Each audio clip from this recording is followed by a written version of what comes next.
So now let's talk about how Amazon S3 can be used to create a static website. So S3 can host static websites and have them accessible on the internet. And the website URL will be, depending on the AWS region where you create this, either this or that. And they look very, very similar, as you can tell. But the only difference is that here you have a dash and here you have a dot. It doesn't really matter for you to remember this, but just so you know, here it is. So we have an S3 bucket and it will contain files, maybe HTML files, maybe images, and then we're going to enable this to be compatible with hosting a website. So this is what it will look like with the corresponding URL. And then the user will access our S3 buckets.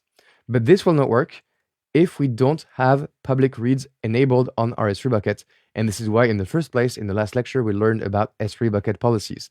So if you have a 403 forbidden error after enabling your S3 bucket for reads, then that means that your bucket is not public, and therefore you must attach an S3 bucket policy that allows it to be public. So that's it for this short lecture. Now let's go into the hands-on to practice this.